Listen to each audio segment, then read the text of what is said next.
Ravens love riddles. In fact, ravens greet other ravens by telling a riddle. When one meets another, he'll introduce himself by asking something like, "Can a raven and owl be friends?" The other might shift from one foot to the other, puzzled, because ravens and owls are mortal enemies. But then he'll think of an answer like, "Yes, if the owl is stuffed and mounted on the wall." Then both ravens will start laughing in a coarse, throaty way that sounds rather painful, but it is just raven laughter. A good many raven jokes are about owls. This is because ravens fear owls. Owls prey on ravens and eat their young. They swoop down upon their victims soundlessly. They are cold-hearted killers. Ravens consider owls to be stupid and dangerous, which is why they get so upset when they hear people use the expression, "as wise as an owl." There isn't an owl alive who is as clever as a raven. The most popular riddle ravens tell is the one about owls and sparrows. "How stupid is a sparrow?" the first will say. "As stupid as two owls," the second will reply. After this, they will cackle with laughter and become fast friends. Why do ravens greet each other with a riddle? It is to tell the good ravens from the bad. This may surprise you, but long ago, ravens were our best friends. Ravens talked to us as easily as we talk to each other. They traded jokes and sang to babies to amuse them. They flew high above the fields and watched over our sheep. They led our fishing boats toward great schools of fish in the ocean.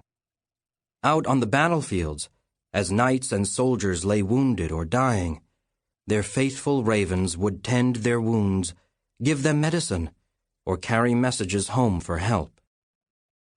After one tragic battle long ago, a grim phantom of a bird appeared.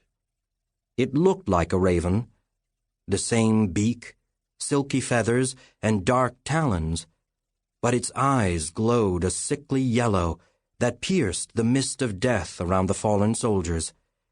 This phantom asked each raven a question. "How would you like to live forever?" "Live forever? Impossible! How can any raven live forever?" each replied. "It is simple," continued the phantom. "Eat the flesh of your master." Many ravens were disgusted and flew away. But one raven listened.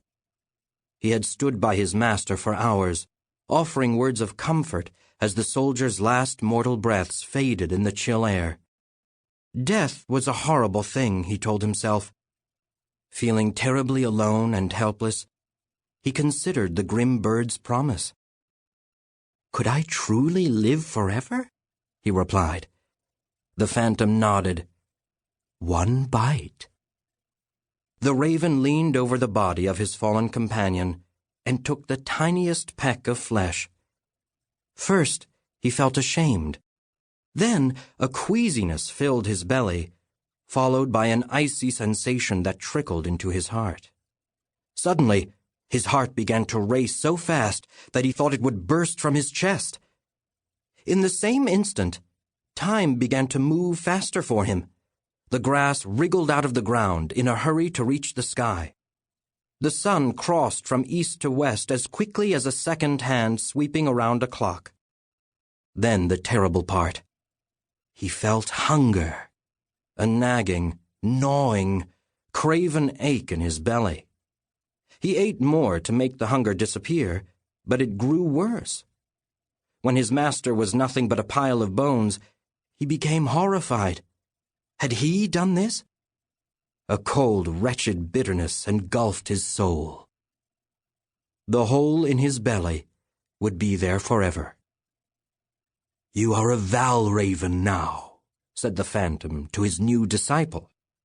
"Come, help me. We shall make more of our kind." Soldiers couldn't tell the difference between ravens and valravens. When they saw one bird eating the flesh of a soldier, they blamed all ravens and swatted them away with their swords and told their families, "Don't trust ravens anymore. They'll eat you." It saddened the ravens to be shunned by men, for they were loyal creatures who loved jokes, laughter, and life. Afraid of being stoned or caged, they dared not speak to humans anymore. Instead, they spoke only to each other and kept company with their own kind. As for valravens, they were vicious, spiteful creatures. If a raven refused to join them, he would be killed or blinded. Perpetually hungry, valravens never lost their taste for human flesh. That is why ravens use riddles to tell the good ones from the bad.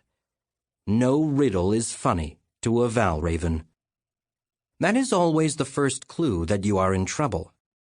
So if a valraven asks you a riddle, what should you do? Run for your life.